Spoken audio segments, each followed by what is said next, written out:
Ahí está.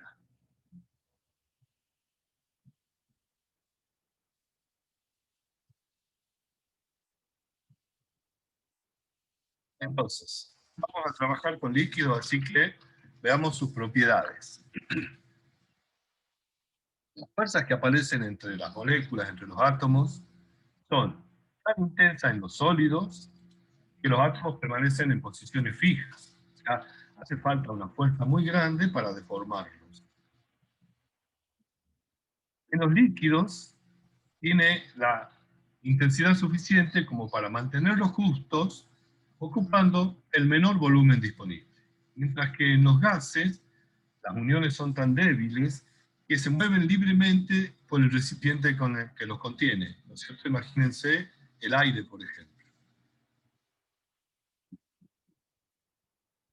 Fluidos entonces son sustancias que carecen de forma propia cuando están en movimiento continuo, que incluye a los líquidos y a los gases. Los líquidos tienen un volumen definido, tiene una densidad casi independiente de la presión. Sabemos que los líquidos son prácticamente incompresibles, ¿no es cierto? A nadie se le ocurre pensar que va a poder poner más de 1 litro de cerveza en una botella con 1 litro de capacidad. Sin embargo, con los gases ocurre algo distinto, ya que, por ejemplo, cuando llenamos el cilindro de gas en un vehículo, ponemos varios metros cúbicos, entre comillas. Es la unidad con que nos venden el gas. Entonces, se lo puede comprimir. Y los gases no tienen un volumen definido, se expanden siempre ocupando todo el recipiente, y la densidad, por supuesto, va a depender de la presión y aún de la temperatura. Podemos ver un esquemita a donde se muestran las fases que tiene la materia, aparte no está incluido el plasma, ¿no es cierto? La fase gaseosa, la fase sólida y la fase líquida, perdón. Este, Disculpen que tengo que admitir, está chico que está entrando. Sólida aquí arriba, como nieve, digamos, ¿no es cierto? En la montaña. Entonces, el agua puede cambiar de fase y acá la tenemos tres fases.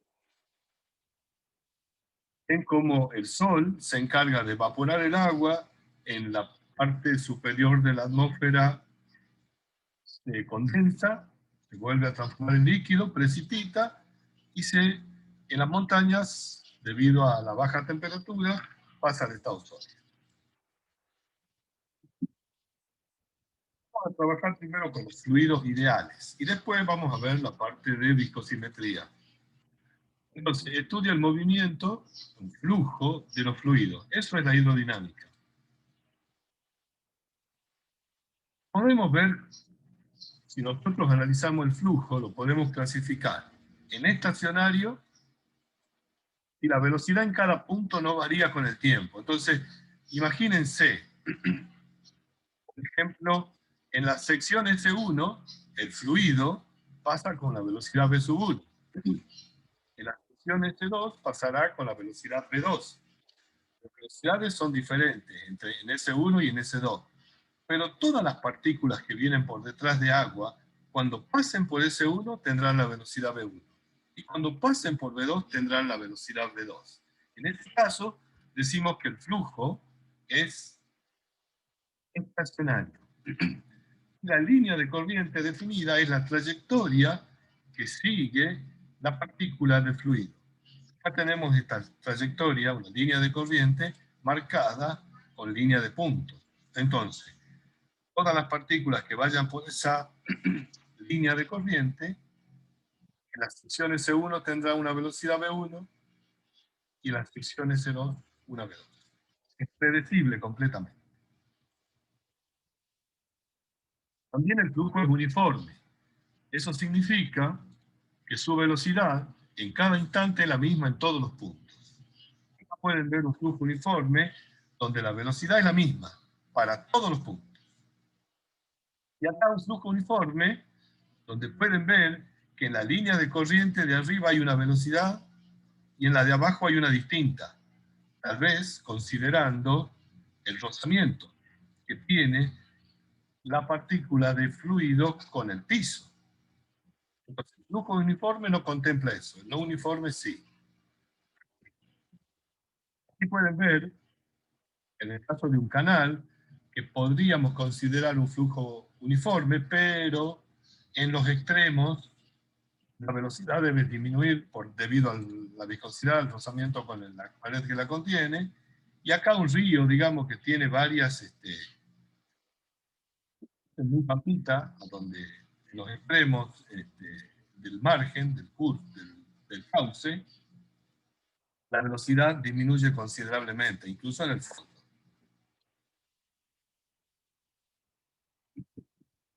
Laminar. Si un fluido o flujo es laminar, se realiza en capas que fluyen paralelamente, pero sin mezclarse. El contrario de un flujo laminar es el flujo turbulento, caracterizado por regiones con remolinos, ¿no es cierto? Acá pueden ver un flujo turbulento en la parte superior y un flujo laminar. Está formado por láminas. Si bien cada lámina tiene diferentes velocidades, la conserva a lo largo de toda ella. Este podría considerarse un flujo laminar, habría uno turbulento, ¿no es cierto? Con muchos remolinos.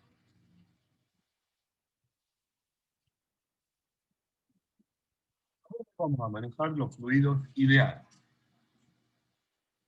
Fluidos ideales podemos considerarlos incompresibles, densidad independiente, no los puedo comprimir, no cambia ni con la posición ni con el tiempo, y no viscoso, no presenta rozamiento entre las capas. El fluido será no viscoso si, entonces, será no viscoso si se desprecia toda la fricción interna que tiene el fluido. Bien.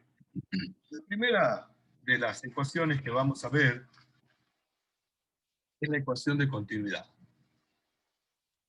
La ecuación de continuidad, en definitiva, tiene que ver con la conservación de la masa, digamos. Supongamos que tenemos, o de la materia, supongamos que tenemos que la masa que atraviesa, acá tenemos digamos, un conducto por el cual está circulando un cierto fluido, podría ser agua,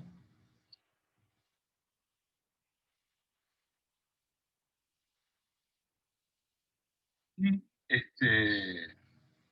disculpen, estoy haciendo ingresar gente.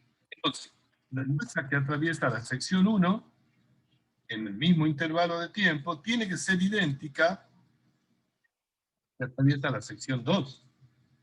Y no hay ni fuentes ni sumideros en el medio.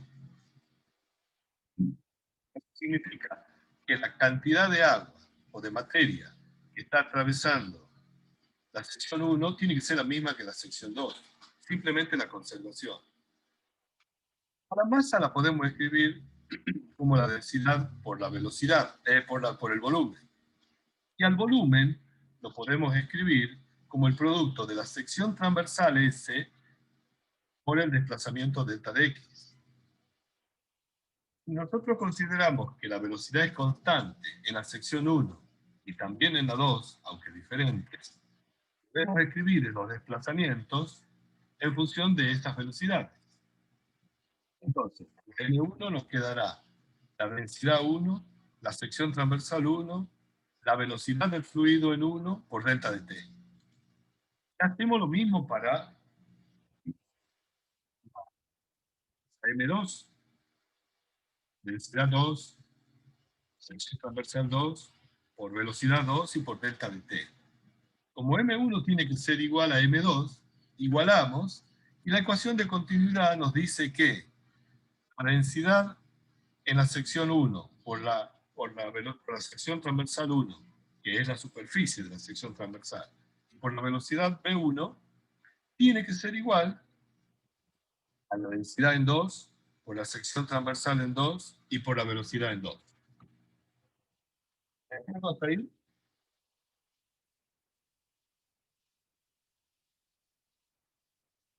Ahora bien, la ecuación de continuidad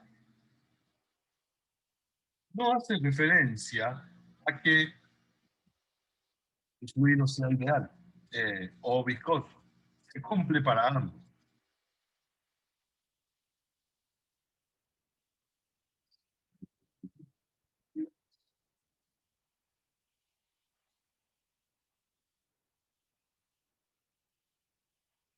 Un segundito.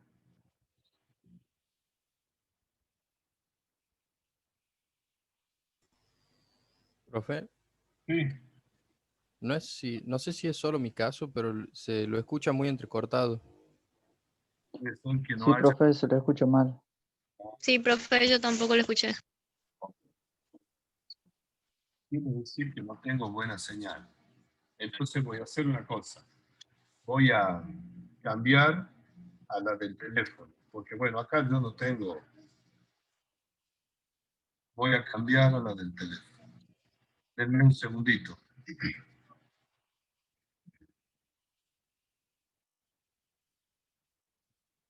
Voy a,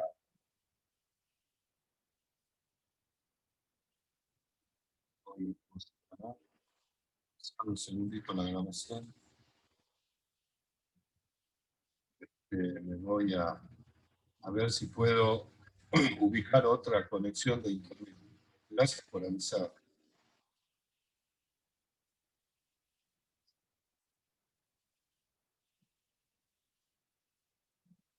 A ver, ahora voy a cambiar. Voy a dejar de compartir un segundito para cambiar de conexión.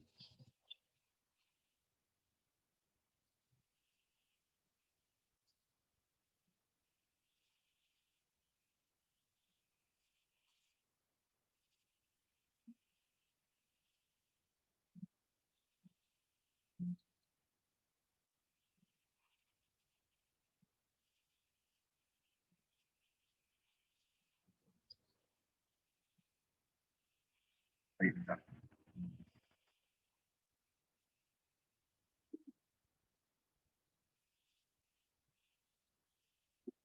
¿Cómo me escuchan ahora? Ahí Bien, está mejor, profe. parece. Ahí está mejor, ¿no es cierto? Ok.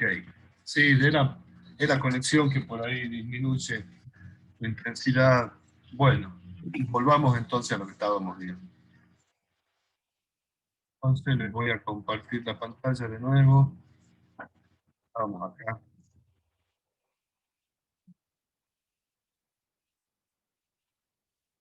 ¿Está grabando? Sí.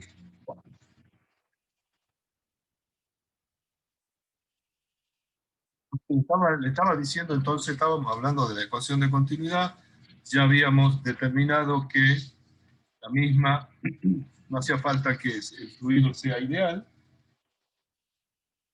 y entonces, si por último, si consideramos un fluido incompresible, como realmente en la práctica lo podemos considerar, la densidad no cambia de un punto a otro, y podemos ya expresar la ecuación de continuidad como el producto de la sección transversal por la velocidad. Se mantiene constante a lo largo de todo el fluido. Muy bien. Denme un segundito.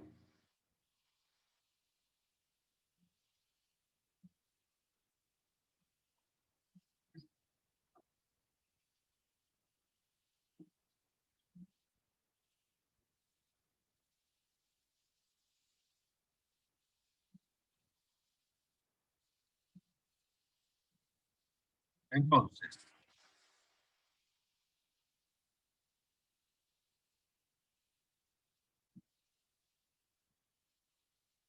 la otra definición que nos queda por dar es la definición de caudal. Uno tiene una idea aproximada de lo que es el caudal, ¿no es cierto? Pero bueno, lo definimos como el volumen de fluido que atraviesa una sección del conducto por unidad de tiempo. Entonces, nosotros podemos escribir el caudal como S por B, o también como el volumen, digamos, la sección transversal por la velocidad, o bien el volumen sobre el tiempo. Ya que como la sección transversal la podemos escribir por, digamos, el volumen, mejor dicho, lo podemos escribir como S por delta de X y delta de X como V1 por delta de T, en definitiva, el caudal Q nos queda escrito en función del volumen y el tiempo, o de la sección transversal y la velocidad. Y el caudal C es el que se tiene que mantener constante en el caso de la ecuación de continuidad. O sea, el caudal de la sección 1 tiene que ser igual al caudal de la sección 2. Ustedes imagínense, por ejemplo, un río caudaloso que es entubado cuando pasa debajo de un puente. Obviamente, en ese caso disminuye la sección transversal del puente, por lo tanto tiene que aumentar su velocidad para que el caudal se mantenga constante.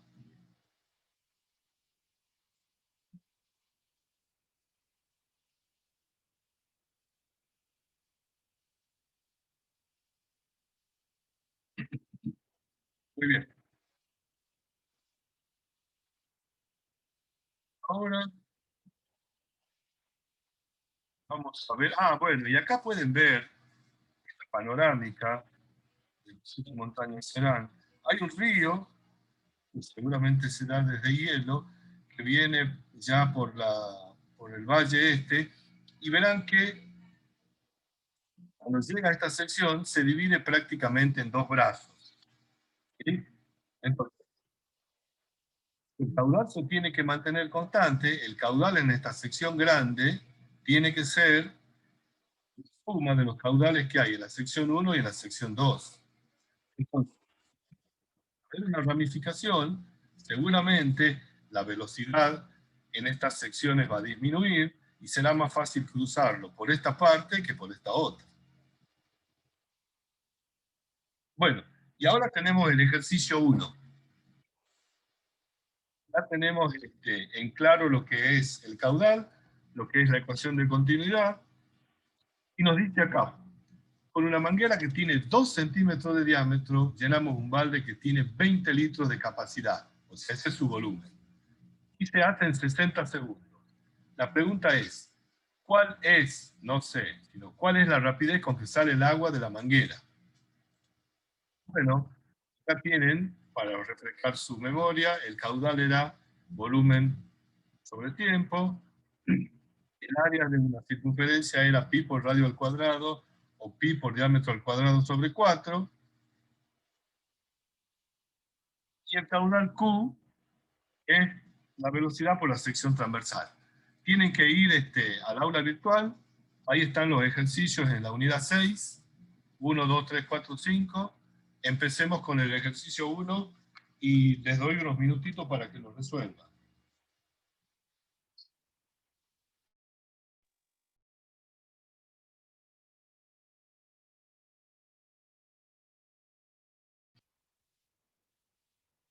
Voy a pausar la grabación.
Espero sus respuestas entonces.